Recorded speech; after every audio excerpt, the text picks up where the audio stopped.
What's going on, guys? So today we're going to react to Destiny 2's Revenant developer live stream.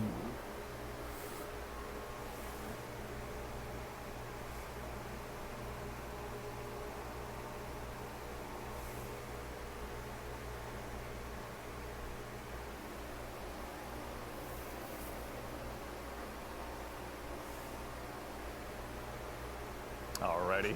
Everyone, hello, welcome, good day, good evening, good time zone to you all, and welcome back. We're coming to you live here from beautiful Bungie HQ in Bellevue, Washington. My name is Andy, and I work on the social media team here at Bungie, and today we're thrilled to get to welcome all of you into a very special stream, talking a little bit about what's to come with Act 1 of episode Revenant, launching just next week on October 8th, and also we're going to go ahead and take a little bit more of a look further down the road and talk a little bit more about Codename Frontiers. But worry not, just like always, you don't have to listen to just me tell you all about it. We have some amazing folks from the Bungie development team here to go ahead and talk through it as well. And I say there's no time like the present. Let's introduce our cast of characters so we can go ahead and dive on in. Starting with someone that you may know if you've tuned into our Into the Light streams in the past, the one and only Jerome Viernich, senior narrative designer here at Bungie. Jerome, how's it going? It's great. I'm glad to be here. How are you? Doing well, thank you. And welcome back again for the I'm going to skip the...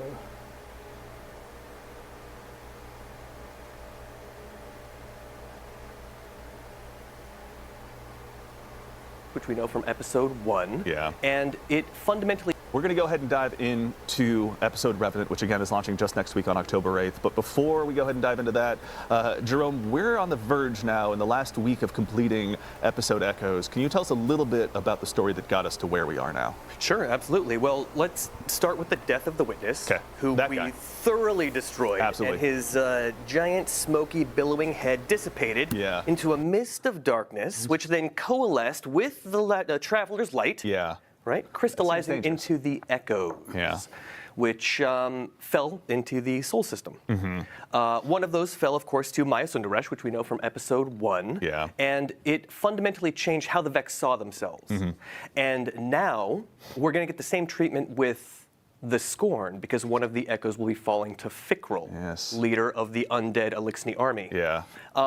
And similarly, that Echo is going to prompt the Scorn to evolve, to see themselves in a new way, and to fundamentally change what they are. And I won't spoil anything. I'll let players discover that for themselves. But suffice it to say, Fikrul is evolving his army, he's growing his army, and in order to build Scorn armies, you need a bunch of corpses. Interesting. Which is not necessarily in the best interest of the Elixni. So we will be teaming up with Mithrax. Speaking of Fikrul, we see him right here as well now. We're taking a look at the new art for episode Revenant as well. So Fikrul's gotten a bit of a glow up, I think. Absolutely. Yeah, I really like the art.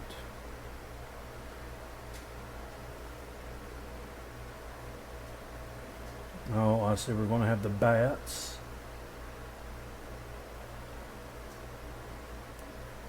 Let's see. That's our little guardians down there. Okay, we got like a witch hunter thing going.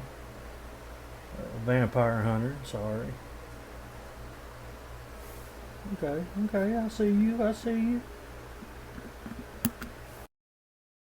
This whole episode is metal. And I think that shows it right there. That accurately depicts the tone of the season. Yeah, it's not messing around. I will say we won't watch the trailer today, but when folks see the trailer, you're right. Metal is the right word to use. So much slaying. Serious. It's going to be awesome. Yeah.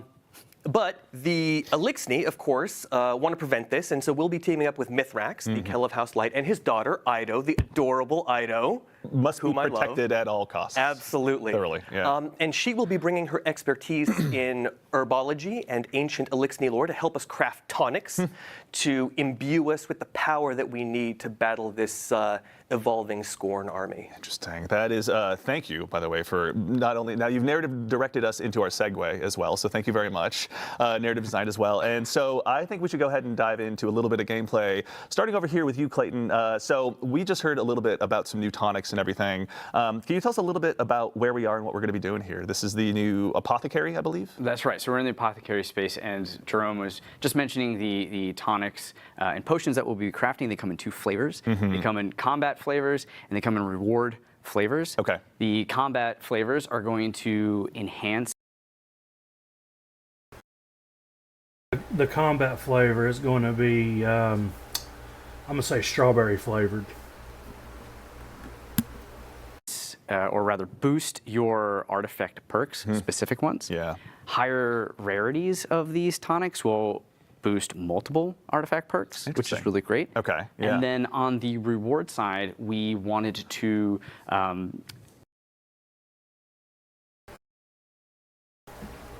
Reward's going to be blue, grape.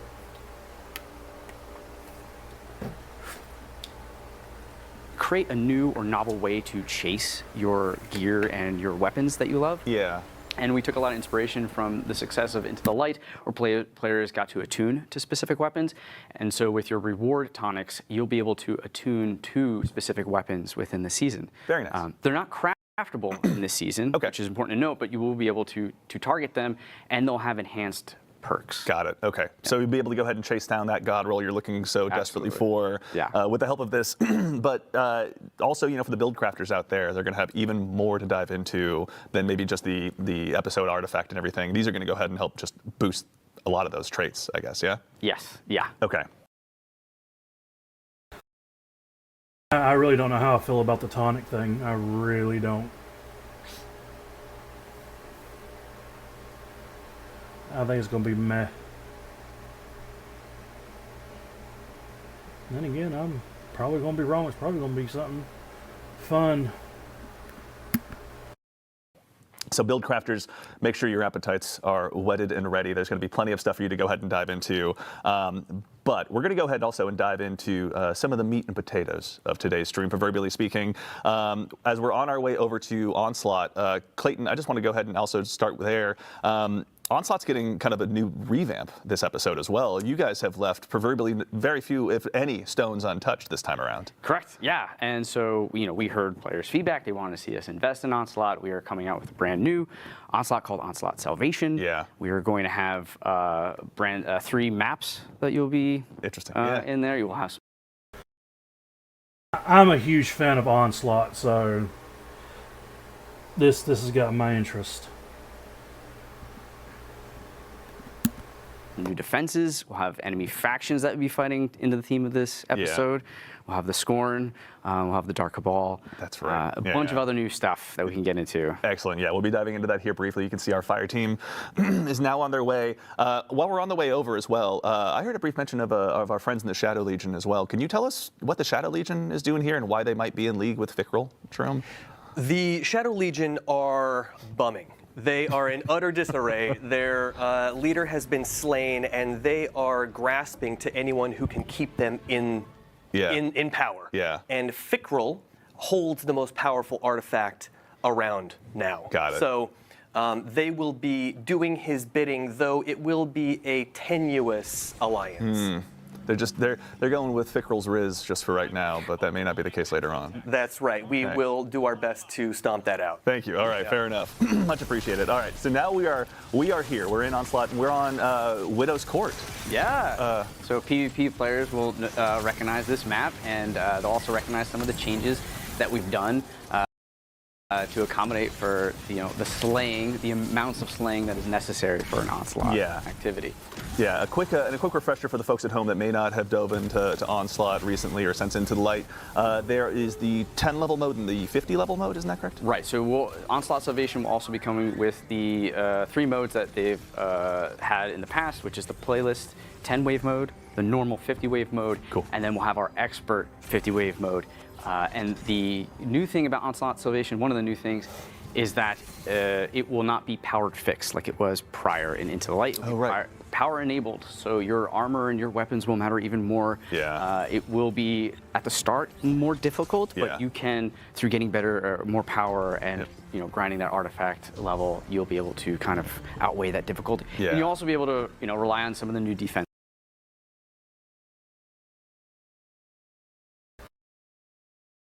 Okay, my question is the turrets and all that actually going to kill enemies and not take them down to 1 health?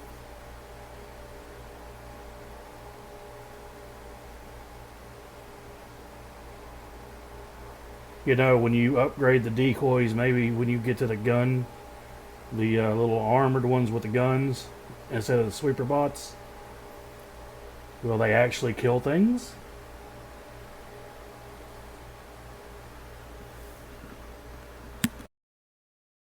Yeah, I was going to say, we were just looking at a turret that maybe Guardians haven't seen since their days on the moon in D1.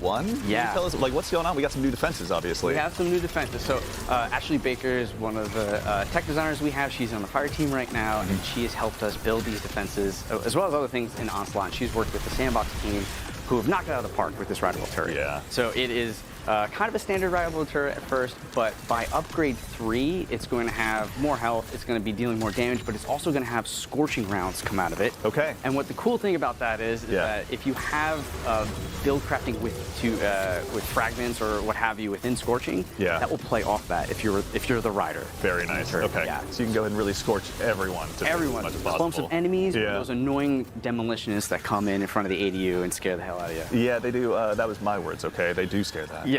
All right.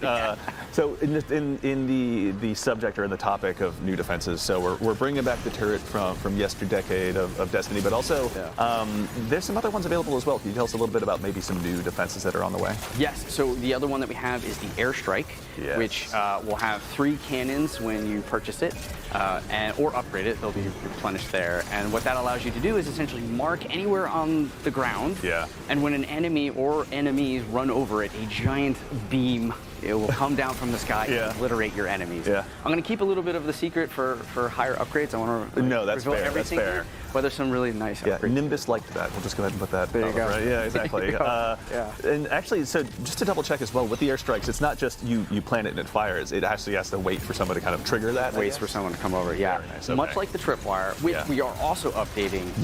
For Onslaught Salvation.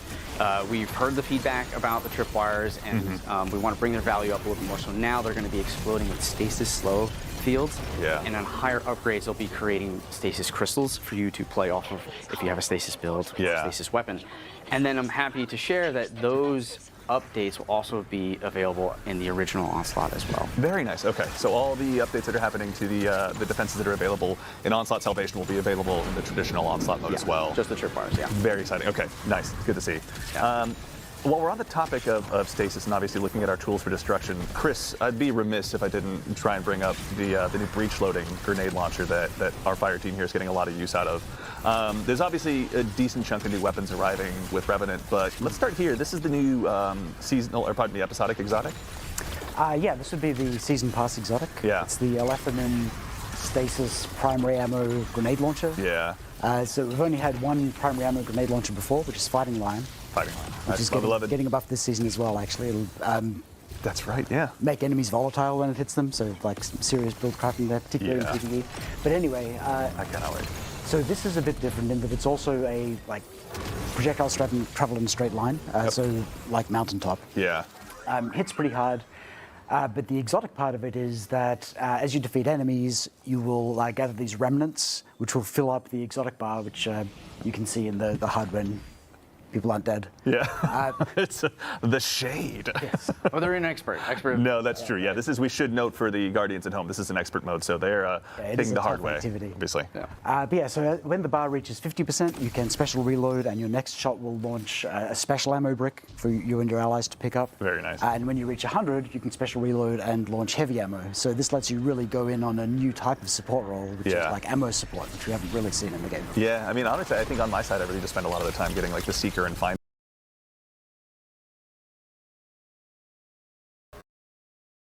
Okay, so the new exotic, as you get kills, it'll charge up. Halfway, you can shoot out special bricks, and then at 100, you can shoot out heavy bricks. Huh.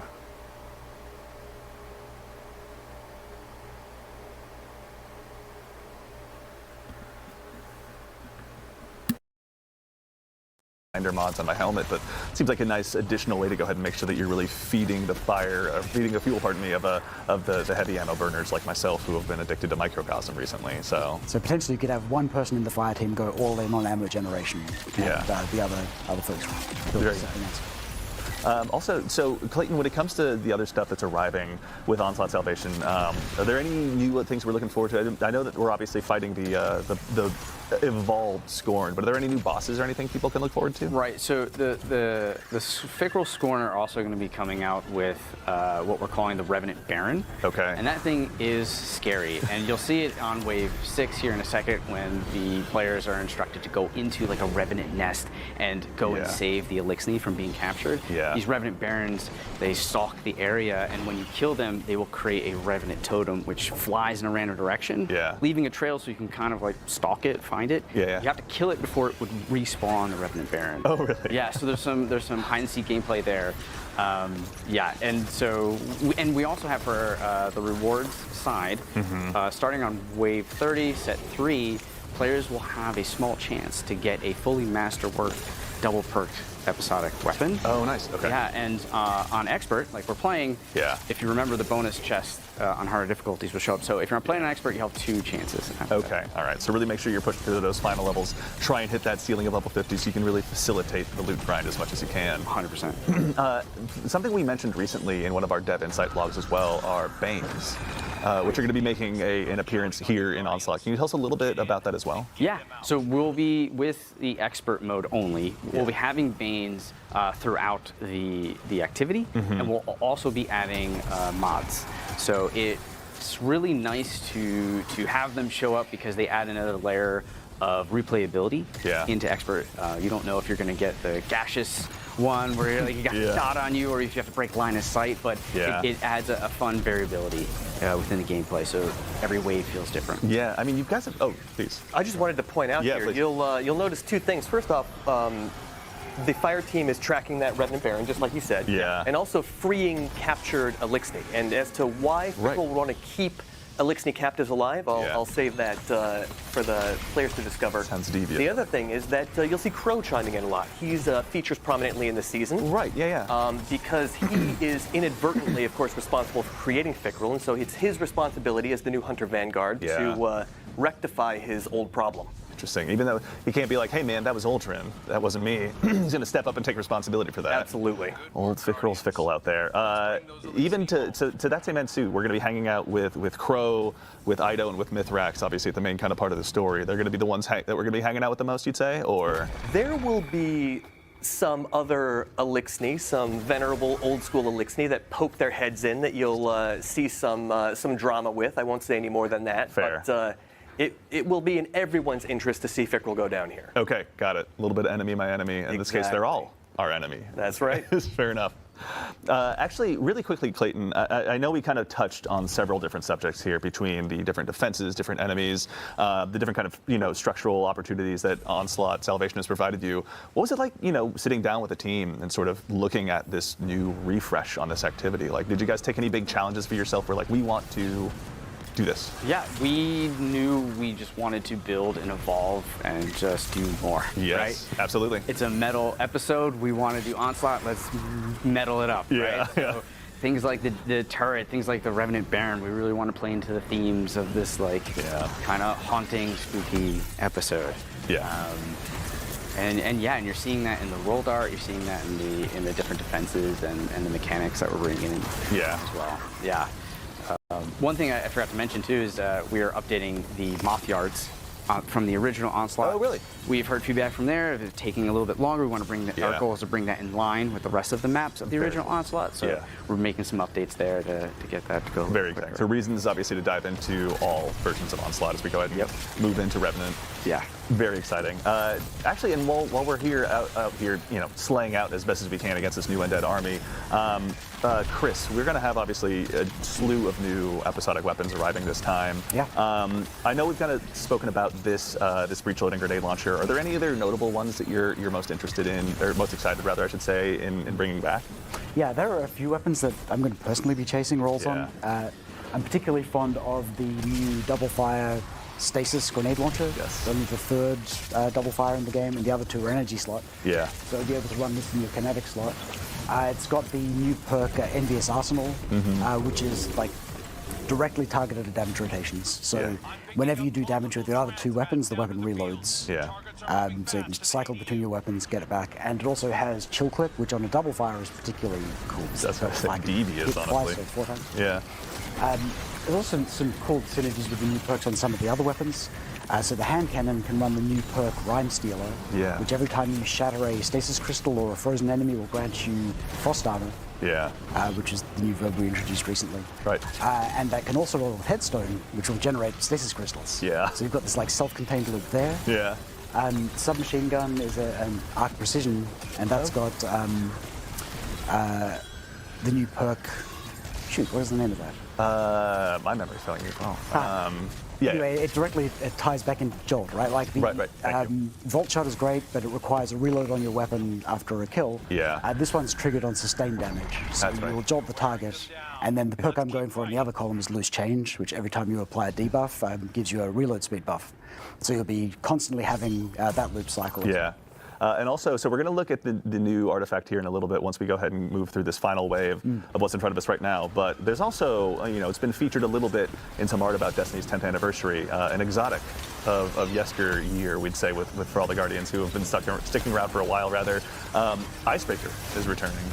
Yeah, Icebreaker is coming back. It's something that we've been holding off on doing just because the ammo economy issues that are introduced in Destiny 1 are pretty dire. Yeah. But we've got a version here which we think lets you get back into that fantasy of just like always having uptime on the weapon without letting you just hang back and like plink away at enemies from range, which we never like. So the way it works is assists and final blows with other weapons will just generate ammo for Icebreaker. Got it. And it's got like a 10-round magazine, which is also the same size as reserves. Yeah. So the play is that in between boss damage phases or something, you and your team slay out, and as long as you're getting assists or kills, you'll come back in fully loaded. Got it.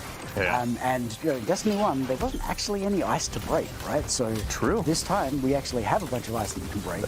I won't go into detail because we've got limited time. But fair enough. Okay. Ties deeply into this stasis episode will certainly be giving people a lot of reasons to break the proverbial ice by the sounds of it. No, that's very exciting to check out. Now, while we're still here, let's go ahead and check out the. So we've got limited time. Fair enough. Okay. Ties deeply into this stasis episode will certainly be giving people a lot of reasons to break the proverbial ice by the sounds of it. No, that's very exciting to check out. Now, while we're still here, let's go ahead and check out the new artifact that's going to be arriving. We love getting a chance to show all of you folks this early, so you can go ahead and start your build crafting. But Chris, I know obviously last time around, if I had to kind of paint it with a meta, I'd say rather it'd be very focused on sniper rifles, solar. If there was a similar theme for this particular artifact, what would it be? So it goes very hard into stasis. Like touches all of the stasis verbs. If you want to make a stasis build, you can amplify it in a bunch of ways. Here, we're also adding a bunch of grenade launcher perks. So we've got overload grenade launchers, which is great. Like tagging those like super deadly overload champions. Also bringing back a variant of like everyone's favorite grenade launcher artifact perk, Breach and Clear. Oh, yes. So you can weaken enemies, and then when you boost it, you can get the second part of that old perk. We were saying earlier, you can boost artifact perks with the potion system. That's right, Good. I also will admit I'm very selfishly excited to see Anti-Barrier Scout Rifle back. It's been so long. Anti-Barrier. I've missed it. Barrier Scout is great. I'm going to pretend like that's just for me, for my own benefit today. We're trying something a bit different with this artifact as well, in that, so the first column is all anti-champion mods, and the final column is all of the pinnacle ones, like the capstones for your artifact build. Right, But columns 2, 3, and 4 are roughly equivalent in power, which will let you mix and match them more freely instead of feeling like you have to like go for the top tier ones. They're all usable in builds. It's less of a linear escalation and more of just a mix and match in a lot of ways. Very exciting. Okay, so there'll be plenty of opportunities for players to go ahead and amplify their builds, go ahead and really lean into one play style. If, again, you're like me and want to run double grenade launchers, this feels like a remarkably great season to be doing that, especially with the Fighting Lion buff. Thank you for sharing that with us.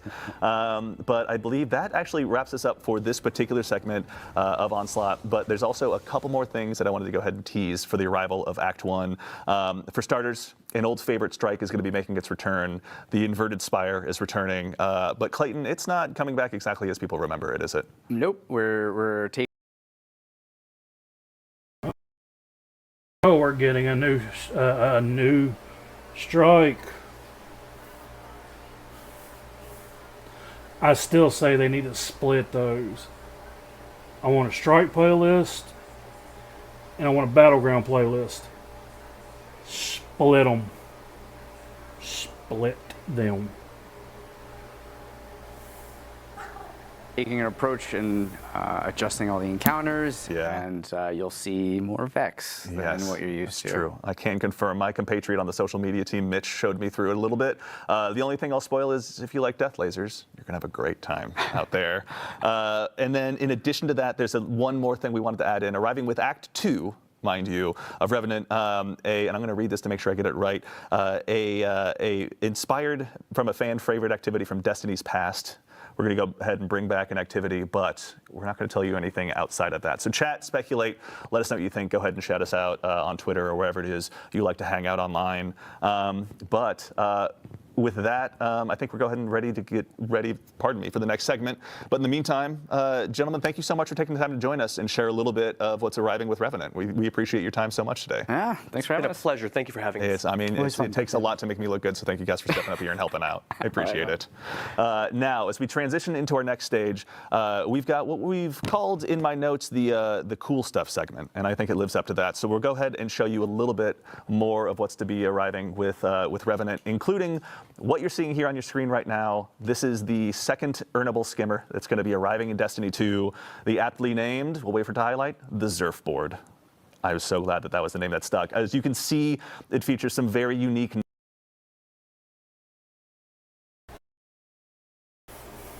Dad pun. That has got to be a dad pun. The Zerf board. Some dad at Destiny said it is officially the Zerf board.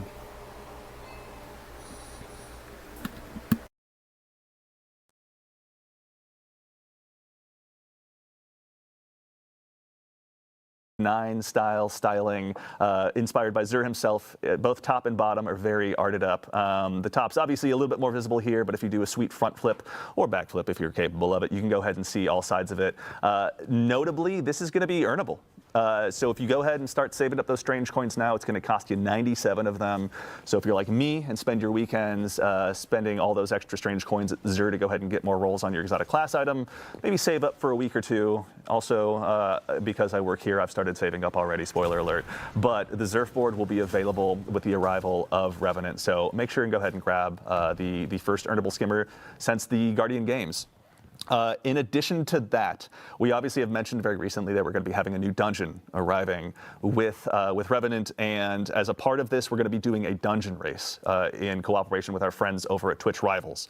We've put the sign-up link out there. It's available on our social media channels or on the TWID, or if you prefer your URL's phonetic, it's bung.ie/Twitch Rivals. You can go ahead and head out there, sign up with your fire team, and make sure that you're ready to go ahead and take on this new challenge, which will again also provide some additional chances for Bungie rewards. You can see here on screen, we've got a look at the hoodie that will be earnable along with the bracelet. But perhaps what's most interesting about the hoodie is that as a part of the dungeon race, if you're one of the top 3 teams to go ahead and cross that proverbial finish line, then we'll be able to ship out a special embroidered version with your gamer tag on it as well. So make sure and go ahead and dive on in and prepare to try and cross that finish line first. And now we're also going to take one quick look. Festival of the Lost is going to be arriving with Act 1 of Revenant as well. And if you all remember, you took a chance to vote on some armor sets for yourselves. So Hunters up first. You can see here we've got the Evil Wizard set. I myself am very looking forward to adding this to my collection.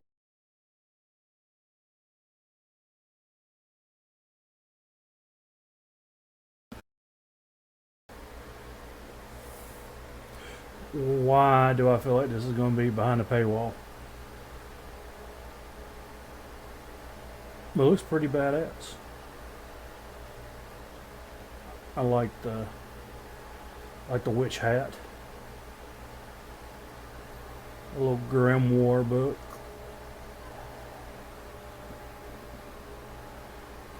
Collection.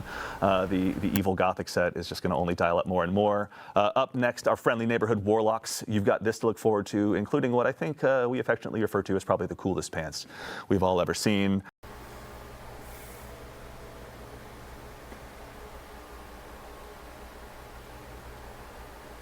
I'm getting Dark Souls vibes.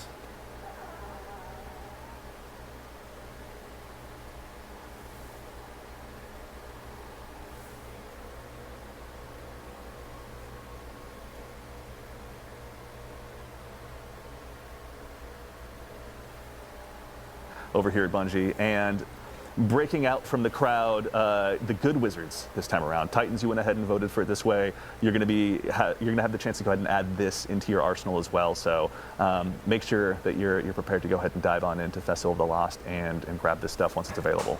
And I'm going to be doing that. So maybe I'm just projecting. But either way, make sure and get ready to go ahead and update your fashion where you can. But now we get to move on to our second segment of the show, where we're going to go ahead and talk a little bit more about what's further on down the road. So we've talked about what's just around the corner. Let's look forward to Frontiers. And here to help me discuss those topics today, that topic today as well, rather, are these two fine individuals to my left, which you've met at some point or another. But again, we'll make sure and introduce them to everyone out there in the crowd. We'll start with you first, Allison. Allison, how's it going? It's going so good. I'm bright-eyed and bushy-tailed. We're up so early. I'm doing well, thank you so much. Good. Allison, obviously narrative director here on Destiny at Bungie. Can you tell anyone who may not have seen you in a Vidoc or one of our past streams a little bit more about yourself and what you do? Sure.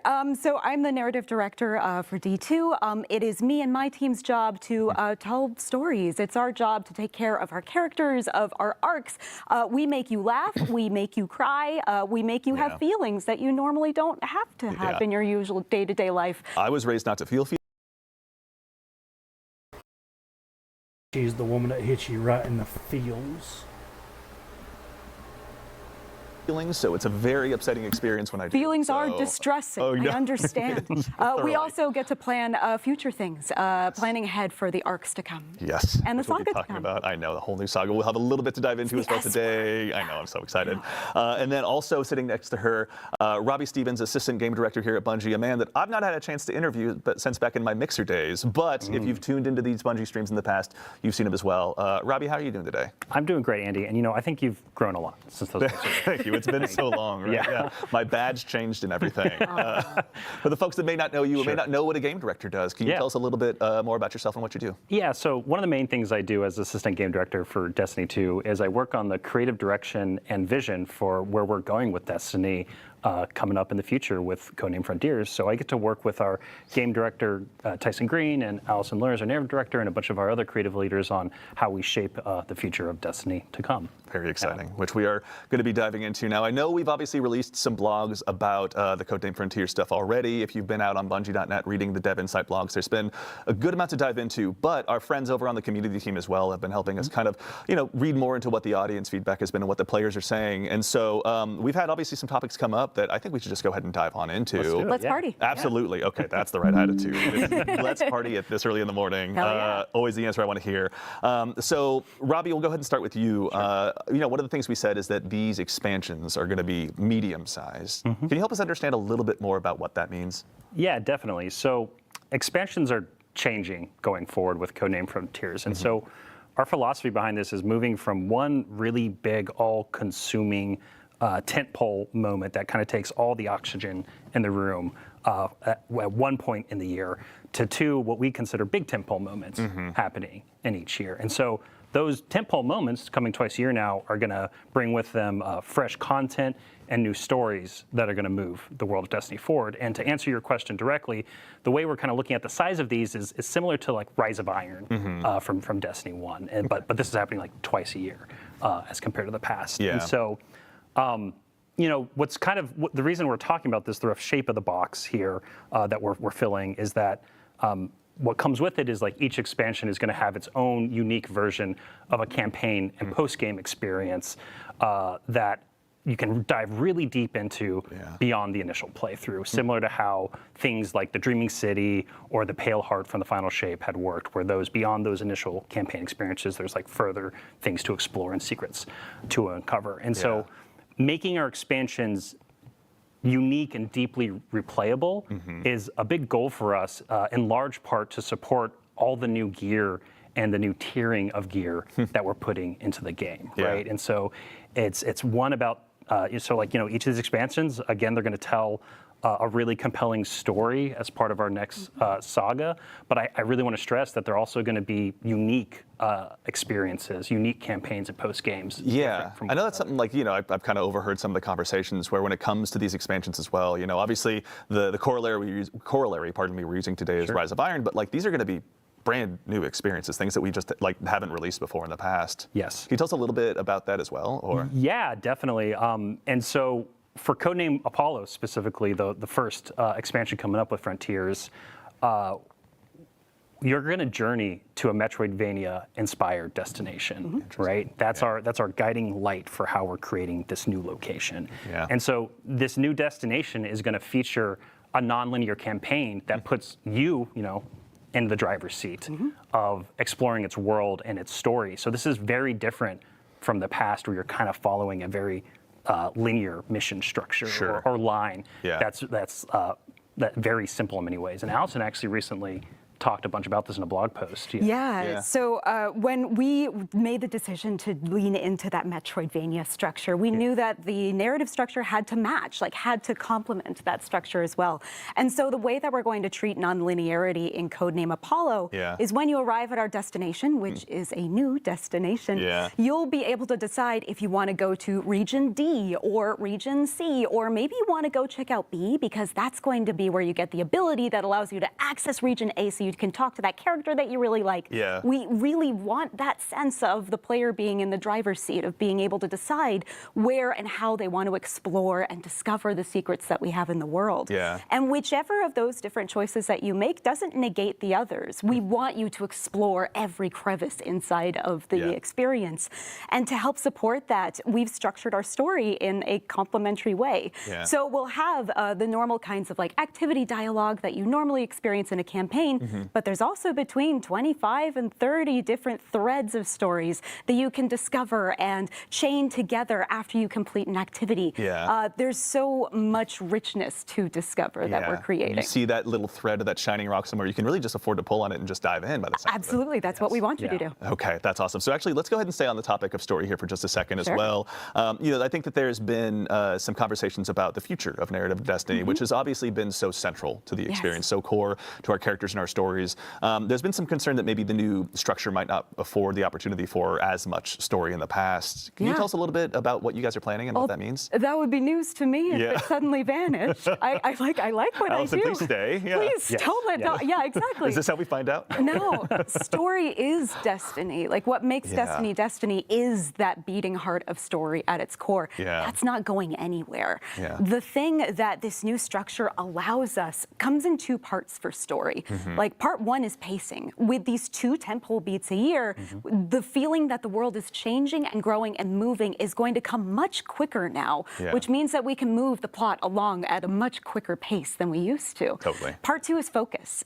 Because these are much more focused releases, we don't have to worry about padding the sides with a bunch of extra stuff to kind of fill in the space. Nope, we are zeroing in on exactly what each of these releases is trying to communicate. And so that means we're going to tell a more focused story, and with pacing that keeps up with what fans want. Yeah. I mean, it's also, too, it's interesting because, obviously the narrative is one big part, the story you're telling, the words on the page, but another part of it, given that we have the unique opportunity with a medium like video games, is how players interact with it. We've seen some comments online and some notable conversations about, go talk to vendor X, head over to the holodeck and say hello to this other person, go back to vendor X and shake their hand one more time. Can you tell us a little bit about that structure, what you guys are planning on? Yeah, it drives us bonkers too. No, we believe that everything should be questioned, right? We should be questioning that structure, and we should be reinvestigating it. And starting with Revenant, and especially when we get to Apollo, we're going to be deliberately shaking it up. By the time we get to Apollo, that loop, that pattern is more or less gone. We're shaking things up a lot. I mean, Allison spoke to it earlier, but all those threads that you're pulling on, right? These are characters out in the world that you're exploring and discovering, right, as part of your journey here. And so it's not you going to the same location where you expect to see someone delivering a piece of information to you between, specific missions. It is you exploring the world, finding these people, pulling on all these different threads in order to discover things within this weird and wonderful place. The feedback is loud and clear. We want to keep the player out in the world, out and exploring, and get information to them for a change. So, we're listening. And also, I will say, Allison, you didn't arrive empty-handed. You've got some cool concept art to share with us as well. I brought some goodies. Okay. I brought some presents. Thank you. I brought some birthday presents. says happy birthday. Yeah, happy birthday, everyone who's born on Looking at October 1st. concept art is always a joy. Exactly. It's a good way to go about it. It's better than wrapping paper covering a PlayStation. I don't know. True. It's true. Let's go ahead and take a look. So this is, we've got up on screen kind of one of our first pieces of concept art from the future. Can you tell us a little bit about what we're looking at here? No, I can't. On purpose. What I can tell you is that this is some concept art of our new destination, which, like I said, is a new place that we haven't been to before, which means that these people that you're seeing are people that we haven't met yet. We're going to learn a lot more about them, and I love this piece because the longer that you look at it, same with some of the other art that we've shared so far, the more you start to see things that are kind of familiar all the way out at this new location. Yeah, it's like so lots of fun things to discover. What's the symbol on that banner? Is this a seance or a wedding ceremony? Who knows? I know, right? and I'm not telling a single soul. Nope. Okay, all right. Plenty to dive into, including we've got another piece of concept art is here as well. Yeah, something we talk about a lot, and like I think the last concept really like spoke to it is like especially when we're developing a new destination like this, like we really think about like what is a storied history that's happened here. What's something that players can like really sink their teeth into and dig deep into. And going into this concept, something that I love about it that's really resonant with me with a lot of the early creative discussions we had on it is that we wanted this place to feel like an exotic world that is just tailor-built around the joy of discovery, right? And then so within this new destination in Apollo, you're going to be discovering powerful abilities in order to uncover secrets in this location and in order to carve a path to the great mystery at the heart of the planet. And that's what like these concepts, when I look at them in retrospective as the team is now actively like building a bunch of this stuff, it's very evocative for me from that feeling of like, hey, it's something Tyson and Alice and I talk a lot about is like, how can we get that like grand mystery in that game, that feeling that there's something right around the corner, that like it's kind of has been at the heart of Destiny for a long time. And as we've been closing down the Light Dark saga, it's been an amazing roller coaster ride, but we want to expand and grow Destiny and we want to change it. And that's what I think these concepts are starting to speak for us, trying to show not just us telling of like some of that direction. I mean, it's exciting to see because I think one thing I've heard you guys talk about a lot as well is, just the inspirations that you want to obviously provide the players. You build these new worlds, but you guys have been diving into a lot of crazy subject matter just on your own to get inspired as well. Can you tell us a little bit about kind of some of the fun reading or listening you've been doing as you've been going through this? Sure. One of the fun parts about being a creative is that you have to fill the tank with something. Certainly. So that means doing a lot of research, finding a lot of other targets in media, or even just like what music you're listening to while you're working on a script, right? I know for our team, something that really inspired us was music of the 1960s. We've listened to a lot of early prog, a lot of King Crimson, and a lot of, The Doors and Jefferson Airplane. There's a lot of Slaughterhouse-Five inside of this. Cheery. We love to look for inspiration outside of just games because there's so much in the world that can fill that tank and get us inspired for what's coming next. And we also look to television, of course, too. I mean, TV and movies is like, we talk about all the line. I mean, Allison as the narrative director, much better at referencing text. I'm a little bit more of a visual guy. Is that the nice way to say that? This is so tedious. It's so boring. Social media and TikTok have rotted us all. They've just rotted me. But like when we talk about like all this inspirational media, like one of the things, Destiny also being a sci-fi game that we talked a bunch about was for Apollo was Scavenger's Reign. That's something that Allison, remember an early concept and we were talking about, and we're like, oh wow, that media, that TV show is so great because like it's familiar in some ways, but as you get closer and you really look at their world, it's really strange and different and weird and mysterious, and it really kind of just builds this halo of allure around it that is something that really spoke to us when we're thinking about like how can we introduce something new to the game at the top of Frontiers. That's exciting. All right, so there's obviously a lot of new inspirations. We had a chance to look at some concept art, but Allison, I got to put you on the spot just one last time. Do you have any other teasers for us or anything you can give us before we move on to the next subject? I got a weird one. Okay, even better. Okay. So imagine going to a mansion, like a really nice, really big fancy house. Okay, and not just in the tutorial to Tomb Raider. No, Okay, like a nice one. Okay, thank you. So you're going in and looking at like a parlor room or something, and maybe the owner of the house tells you there's a secret door somewhere in here. And you're looking around and you can see the door that you came through and you can see the window, but it kind of looks like a dead end, like there's nothing in here. And everyone knows that a good secret door comes from like behind a bookcase. Like you go up to a bookcase and pull on a book or a little statue at you that's been in front of your face the whole time, Yeah. but you just haven't had the focus on it yet. And if you pull on that, it opens up the secret door, and suddenly what was a dead end looks like an entryway. Yeah. And that's what this saga is. Okay, that's very exciting. And it won't be like Young Frankenstein where I get stuck in the door. Or You will not anything. get stuck in the door. No. No, I will not let anyone get Not stuck even for inside the comedic door. Or Matthew McConaughey behind the bookcase. Murph. Okay, all right. Thank you again, Allison, so much. There's Absolutely. obviously a lot of cool stuff to dive into, but we'll let you and yours keep crafting. But we've got also one more subject as well. Robbie, I'd love to bug you about one more thing, if Please. that's all right. Yeah. So we've seen some feedback on reward tiers and how there might not be enough variation in loot for players to go ahead and get encouraged to go ahead and keep chasing down more gear. Can you tell us a little bit more about what you're all building right now and kind of what that means to you?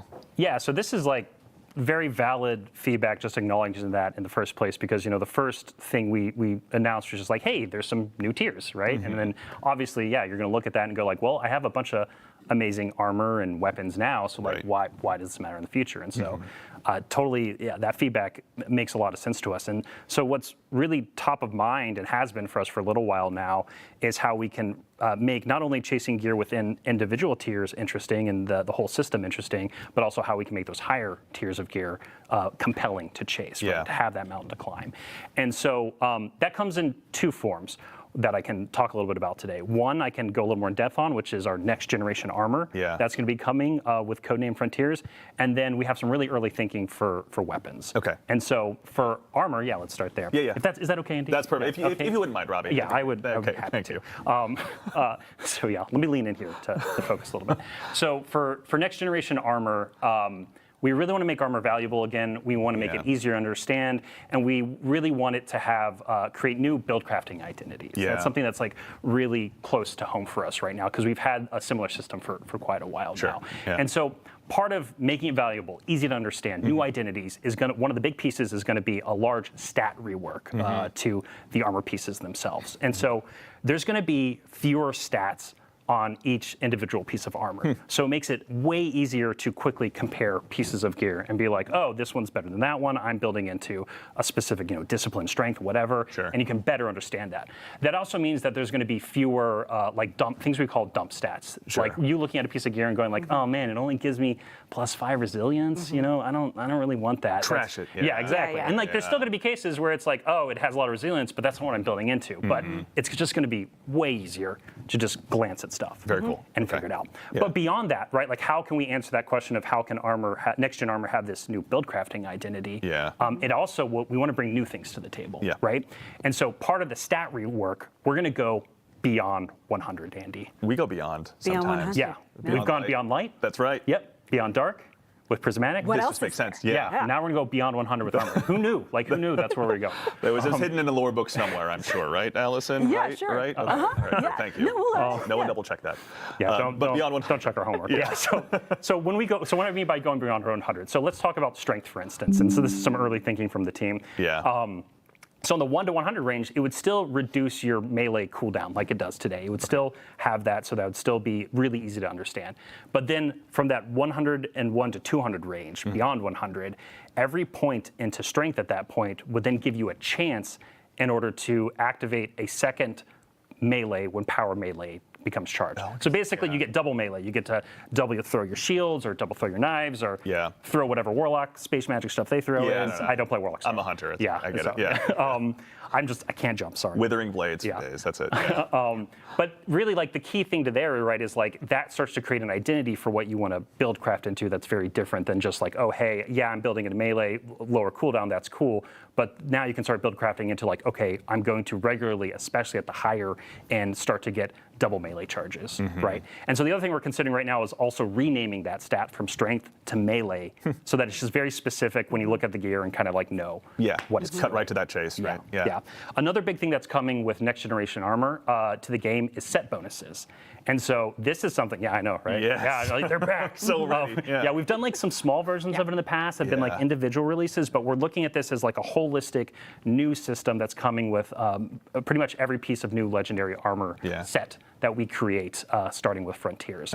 And so these set bonuses are going to come in the form of wearing 2 or 4 pieces of a 5-piece set. So that gives you flexibility in order to wear an exotic at any point. And then also allows you to mix and match different sets. So you can actually start looking at like gear and go like, oh, I have tier 1, tier 2 of one set, tier 3 of other, and I actually want to like mix match them together for different combinatorics for different build crafting identities. I'm getting like really deep into the weeds here, but the thing that's like really exciting about this is that like one of the perks the team is playing around with that these new set bonuses could give you could be one that's built all around like Tex Mechanica style play, which is like all about hip firing, right, and all about that yeehaw. And then like the more you build into that, you're going to be buffing your Tex Mechanica weapons. And so that's just like one example.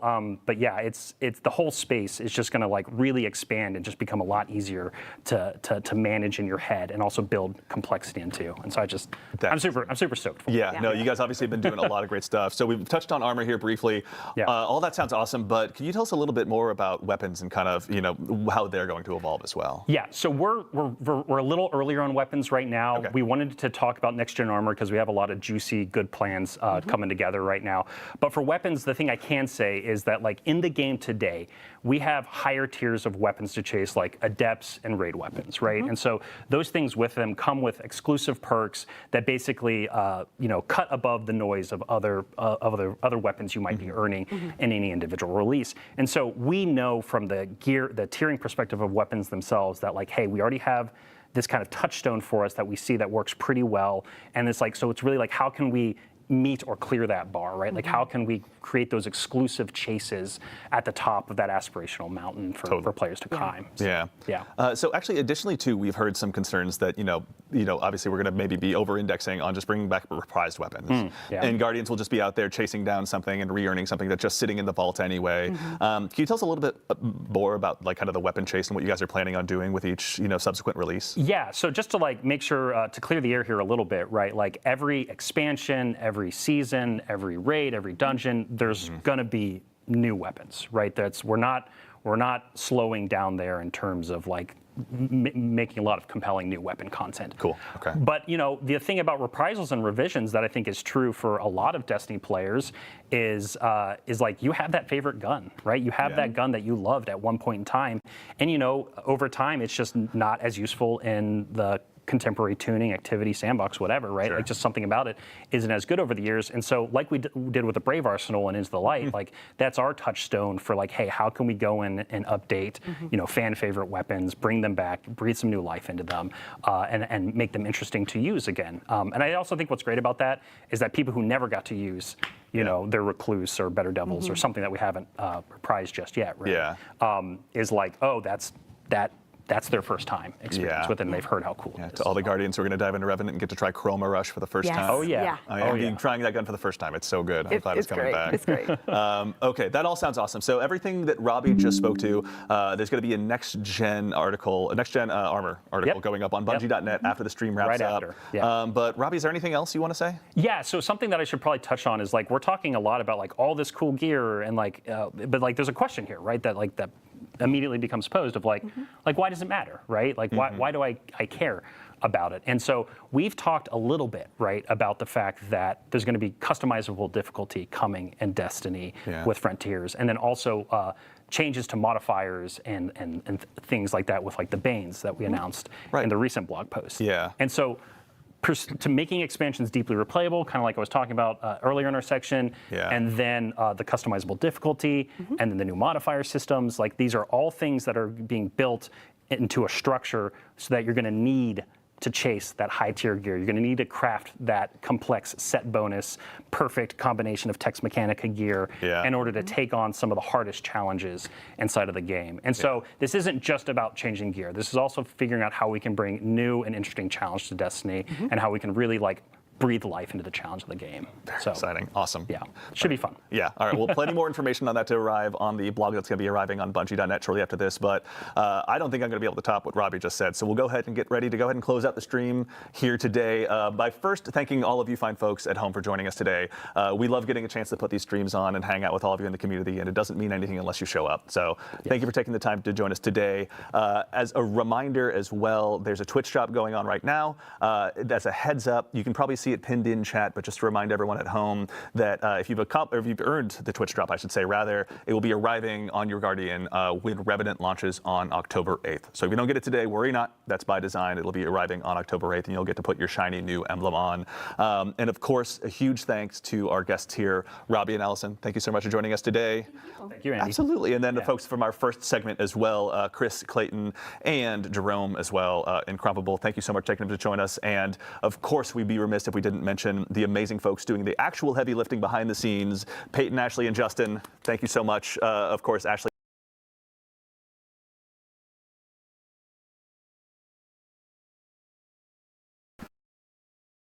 All right, I've had all I can take of that. If you made it this far, I appreciate you watching. Please like, subscribe, and share for more videos, and I'll see you in the next one.